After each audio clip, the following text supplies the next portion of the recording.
আউযু বিল্লাহি মিনাশ শাইতানির রাজিম। বিসমিল্লাহির রহমানির রহিম।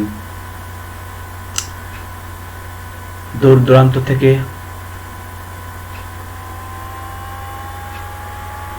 সকল শিক্ষার্থীবৃন্দ এবং যারা আমার এই ডিজিটাল ক্লাস দেখছেন তাদের সকলকে জানাই অন্তরের অন্তঃস্থল থেকে নতুন বছরের শুভেচ্ছা ও সালাম। আসসালামু আলাইকুম। করোনার এই ক্লান্তি লগ্নে যারা আমাদের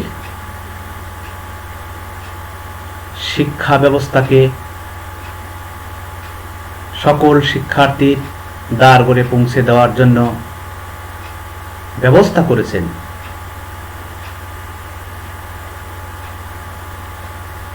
এবং দেশের উন্নয়ন, শিক্ষা সকল কিছুকে সমর্থিত রেখেছেন, সেই শিক্ষা বান্ধব সরকারকে জানাই শুভেচ্ছা ও সালাম। আসসালামু আলাইকুম। প্রিয় শিক্ষার্থীবৃন্দ, আজ আমরা আলোচনা করব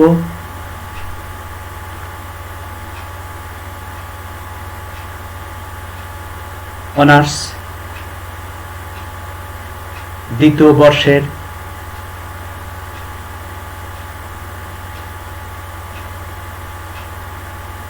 পাশ্চাত্যের রাষ্ট্রচিন্তা বিষয় বঙ্গবন্ধুর জীবন ও রাজনৈতিক চিন্তাধারা।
অনার্স দ্বিতীয় বর্ষ, রাষ্ট্রবিজ্ঞান বিভাগ।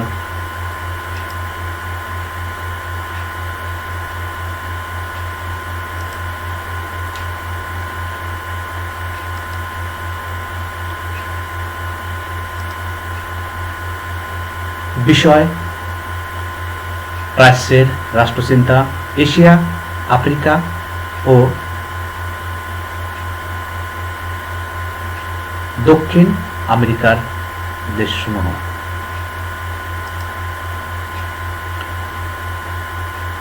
পাঠ্যাংশ বঙ্গবন্ধু শেখ মুজিবুর রহমানের রাজনৈতিক জীবন ও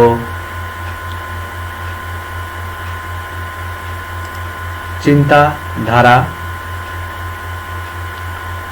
সম্পর্কে আলোচনা করো। 1920 17 মার্চ থেকে 1950 সালের 1 জানুয়ারি পর্যন্ত আমরা আলোচনা করব।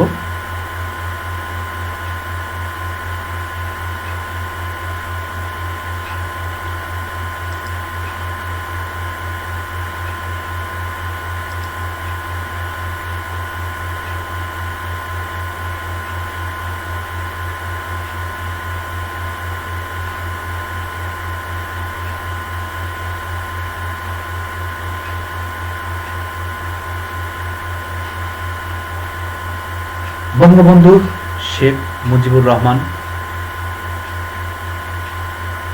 যার জন্ম না হলে হয়তো বাংলাদেশের জন্ম হতো না,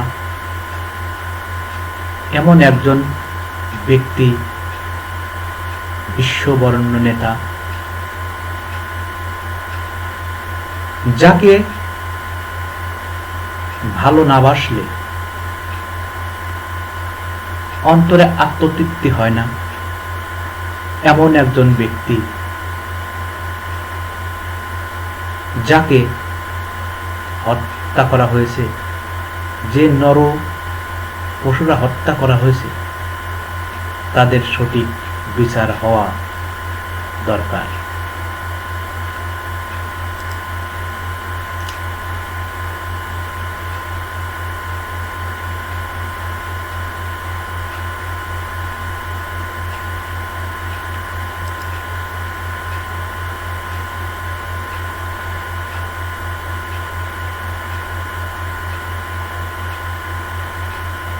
বেঙ্গল ভারতীয় উপমহাদেশের রাষ্ট্রচিন্তায়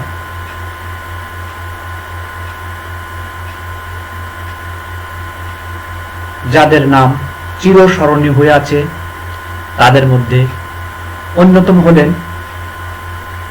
হাজার বছরের শ্রেষ্ঠ বাঙালি জাতির অবিসংবাদিত নেতা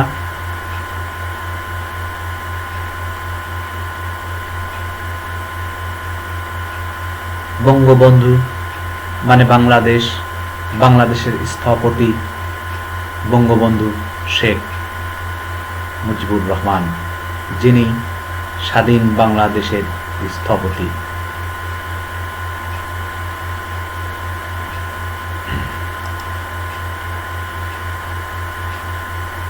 তিনি স্বাধীন বাংলাদেশের স্বতন্ত্র অস্তিত্বের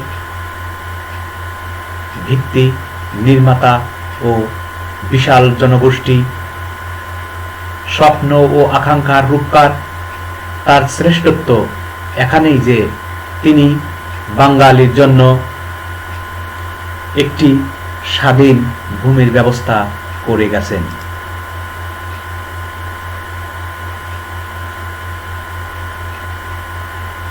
ব্রিটিশ বিরোধী আন্দোলন থেকে শুরু করে মহান ভাষা আন্দোলন, 54 সালের যুক্তফ্রন্ট নির্বাচন, পাকিস্তানের গণপরিষদ নির্বাচন, 1956 সালের অগণতান্ত্রিক সংবিধান বিরোধিতা, 1966 সালের ঐতিহাসিক 6 দফা ভিত্তিক স্বাধিকার আন্দোলন এবং 1971 সালের মহান মুক্তিযুদ্ধে তার অবদান অপরিসীম।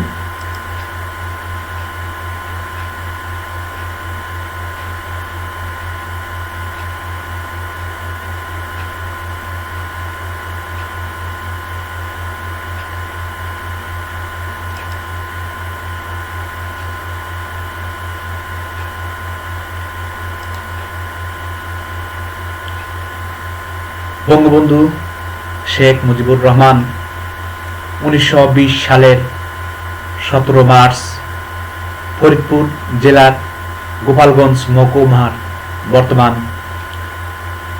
জেলা টুঙ্গিপাড়া গ্রামে জন্মগ্রহণ করেন।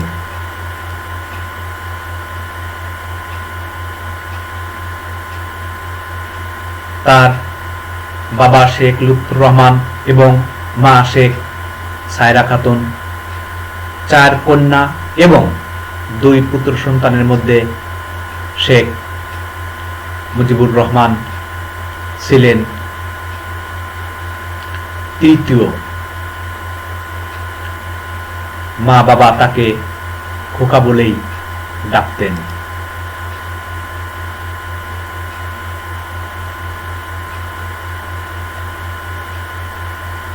বঙ্গবন্ধু শেখ মুজিবুর রহমানের রাজনৈতিক জীবনের বিচিত্রময় কিছু ছবি।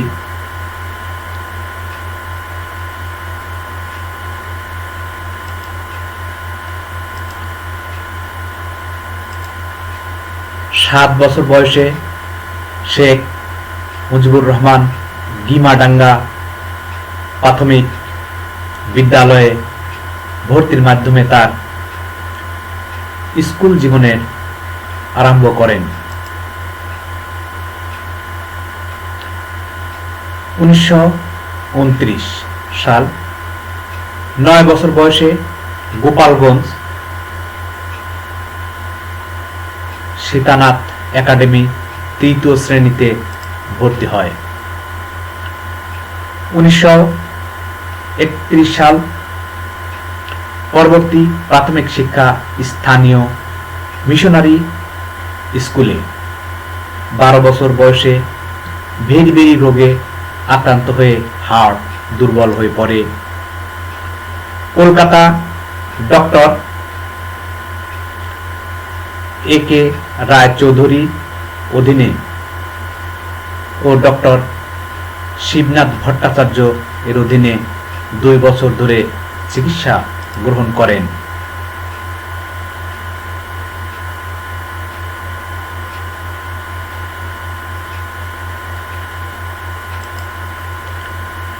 ছাত্র আন্দোলন এবং রাজনীতিতে পুরোপুরি সক্রিয় হয়ে ওঠার আগে অন্য আরো 10 জন কিশোরের মতো শেখ মুজিবুর রহমান খেলার মাঠকেই বেশি ভালোবাসতেন।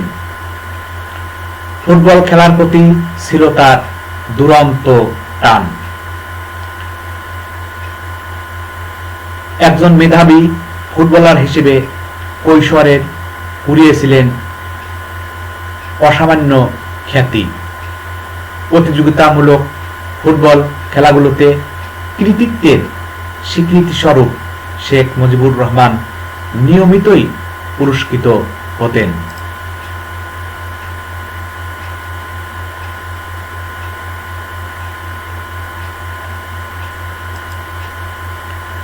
শেখ মুজিবুর রহমান 13 বছর বয়সে শেখ ফজিলুন্নেসা রেনুকে বিয়ে করেন। তার 2 কন্যা শেখ হাসিনা, শেখ রেহেনা এবং 3 পুত্র শেখ কামাল, শেখ জামাল ও শেখ রাসেল এর জননী ছিলেন।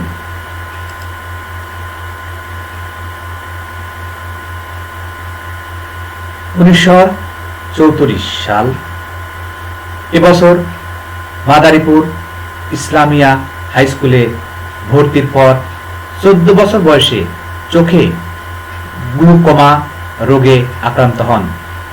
শিক্ষা জীবনের সাময়িক বিরতি, কলকাতা হাসপাতালে চিকিৎসা ও 2 চোখ অস্ত্রোপচার করা হয়। 1937 অসুস্থতায় 4 বছর শিক্ষা জীবন ব্যাহত হবার পর পুনরায় স্কুলে ভর্তি। এবার পুরনো স্কুলের ন্যায় গোপালগঞ্জে মিশন স্কুলে ভর্তি করানো হয়।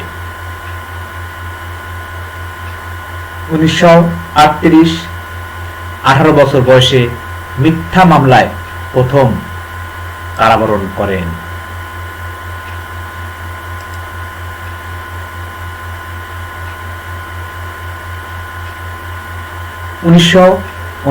সাল অবিভক্ত বাংলার মুখ্যমন্ত্রী শেরেবাংলা আবুল কাশেম ফজলুল হক ও শ্রমমন্ত্রী হোসেন শহীদ সোহরাওয়ার্দী গোপালগঞ্জ মিশন স্কুল পরিদর্শনে এলে ছাত্রদের বিভিন্ন সমস্যা সমাধান দাবি নিয়ে সাক্ষাৎ করেন তিনি। 1940 সালে গোপালগঞ্জ ওয়ার্কার্স ক্লাবে যোগদান করেন। এবছরেই নবম শ্রেণীর ছাত্র থাকাকালে দ্বিতীয়বার আবার কারাবরণ করেন।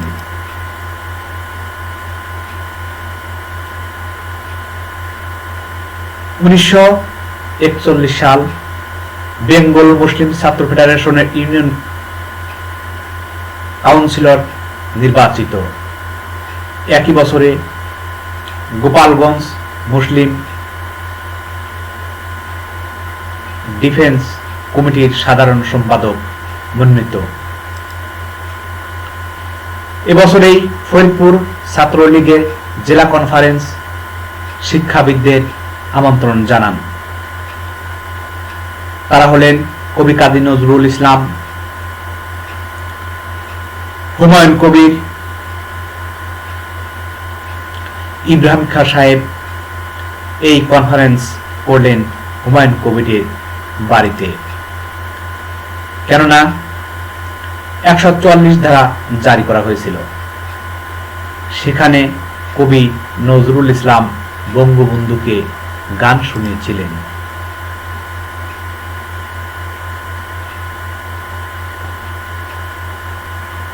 1942 সাল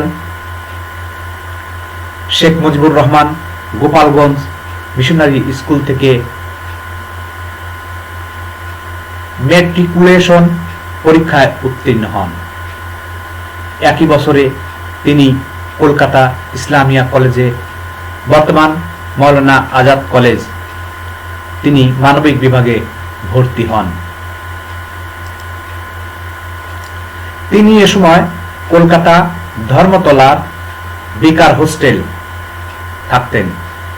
এই হোস্টেলে থাকা অবস্থায় তিনি পাকিস্তান আন্দোলনে অংশগ্রহণ করেন।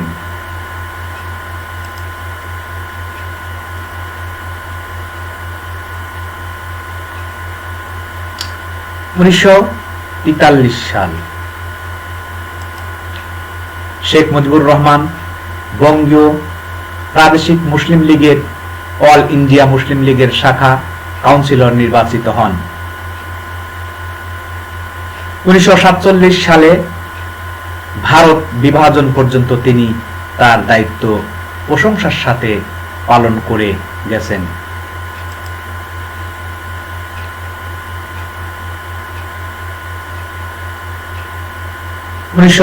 সাল এবছরে তিনি আইএ পরীক্ষায় উত্তীর্ণ হন এবং তিনি নিখিল বঙ্গ মুসলিম ছাত্রলীগ সম্মেলন কুষ্টিয়ায় যোগদান করেন। এরপর তিনি কলকাতাস্থ ফরিদপুরবাসীদের সংগঠন ফরিদপুর ডিস্ট্রিক্ট অ্যাসোসিয়েশন এর সম্পাদক নির্বাচিত হন।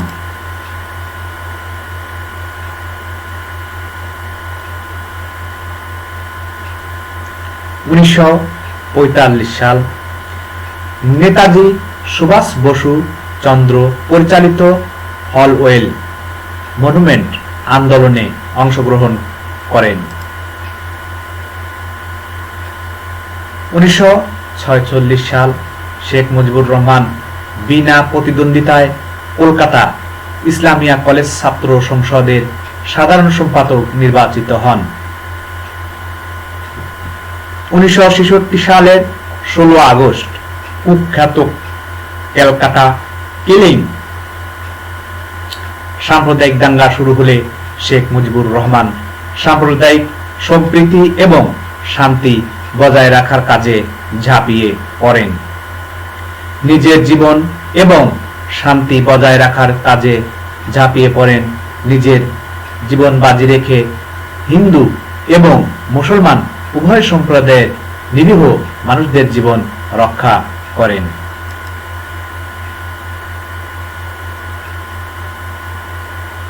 1948 সাল 23 ফেব্রুয়ারি করাচিতে পাকিস্তান গণপরিষদের অধিবেশনে খাজা নাজিমউদ্দিন উর্দু বা ইংরেজিতে বক্তব্য দেওয়ার প্রস্তাব করেন। প্রতিবাদী শেখ মুজিব অবিলম্বে প্রস্তাব নাকচ করে এবং তাৎক্ষণিক আন্দোলনের প্রস্তুতি নেন।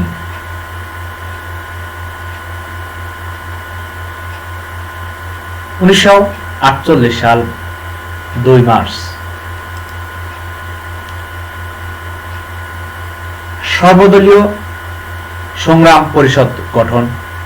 একই বছরের 2 মার্চে ঢাকা বিশ্ববিদ্যালয়ে ফজলুল হক হলে বিভিন্ন রাজনৈতিক দলের নেতার অংশগ্রহণে একটি সম্মেলন অনুষ্ঠিত হয়। ওই সম্মেলনে মুসলিম লীগের বিরুদ্ধে আন্দোলনের নীতিমালা নিয়ে আলোচনা করা হয়। শেখ মুজিব একটি প্রস্তাব পেশ করেছিলেন, যার থেকে সর্বদলীয় সংগ্রাম পরিষদ গঠনের সিদ্ধান্ত নেওয়া হয়।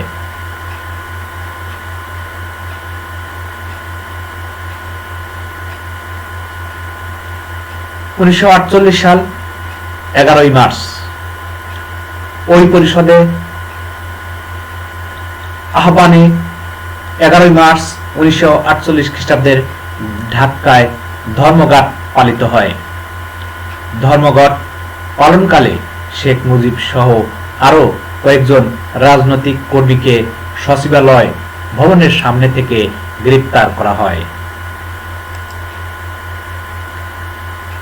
কিছু ছাত্র সমাজের তীব্র প্রতিবাদে মুখে 15 মার্চ শেখ মুজিব এবং অন্যান্য ছাত্র নেতাকে মুক্তি দেওয়া হয়।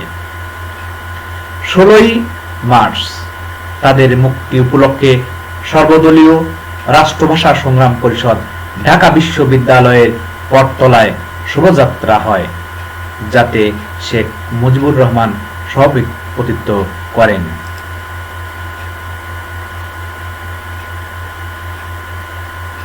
পুলিশি কার্যক্রমে প্রতিবাদে শেখ মুজিব অবিলম্বে 17 মার্চ 1948 খ্রিস্টাব্দে দেশব্যাপী ছাত্র ধর্মঘটের ঘোষণা দেন। 19 মার্চ তিনি ঢাকা বিশ্ববিদ্যালয়ের 4th শ্রেণীর কর্মচারীদের অধিকার আদায়ের লক্ষ্যে একটি আন্দোলন পরিচালনা করেন।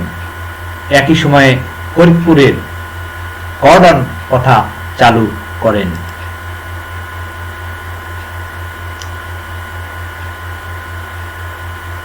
পাকিস্তান সরকার 1948 খ্রিস্টাব্দে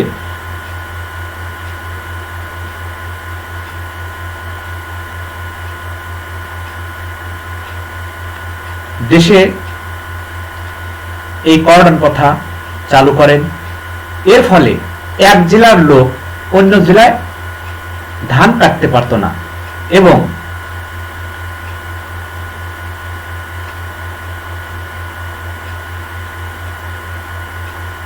অন্য জেলা থেকে ধান সংগ্রহ করতে পারত না।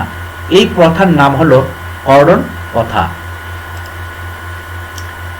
কর্ডন প্রথার বিরুদ্ধে আন্দোলন করায় সেই বছরেই 11 সেপ্টেম্বর তারিখে তাকে আবার আটক করা হয়।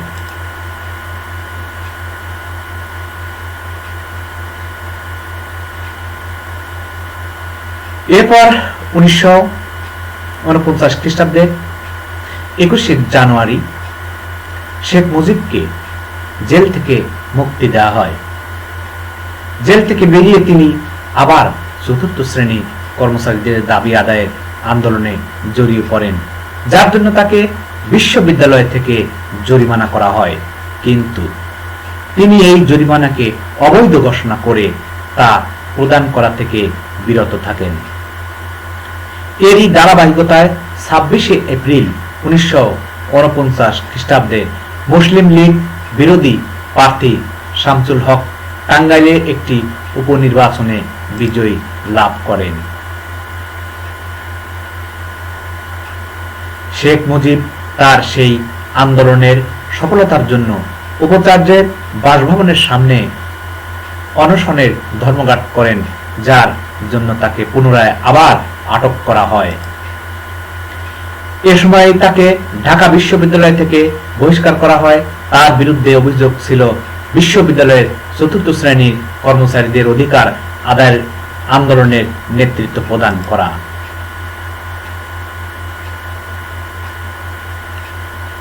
1949 সালের 29 এপ্রিল ঢাকা বিশ্ববিদ্যালয় থেকে পুনরায় তাকে গ্রেপ্তার করা হয়।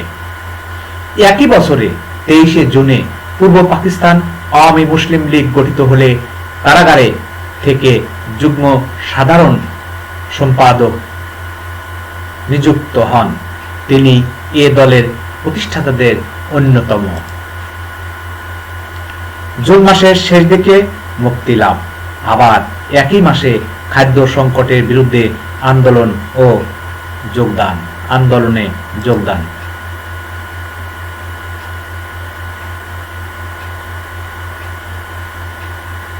1949 সালের সেপ্টেম্বরে 144 ধারা ভঙ্গের দায়ে গ্রেপ্তার করা হয় এবং পরে তাকে আবার মুক্তি দেওয়া হয়। অক্টোবরে অনুষ্ঠিত আওয়ামী মুসলিম লীগের সভায় মুখ্যমন্ত্রী নুরুল আমিনের পদত্যাগ দাবি করেন। অক্টোবর মাসের শেষে প্রধানমন্ত্রী নওয়াবজাদা লিয়াকত আলী খানের নিকট একটি প্রতিনিধি দল নিয়ে যাওয়ার পথে মৌলানা আব্দুল হামিদ খান ভাসানী সহ পুনরায় আবার তিনি গ্রেপ্তার হন। 1950 খ্রিস্টাব্দের 1 জানুয়ারি মাসে পাকিস্তানের প্রধানমন্ত্রী লিয়াকত আলী খানের পূর্ব পাকিস্তান আগমন উপলক্ষ করে আওয়ামী মুসলিম লীগ ঢাকায় দুর্ভিক্ষ বিরোধী মিছিল বের করেন। এই মিছিলের নেতৃত্ব দেওয়ার কারণে এবারও শেখ মুজিবকে আটক করা হয় এবং 2 বছর জেলে আটকে রাখা হয়।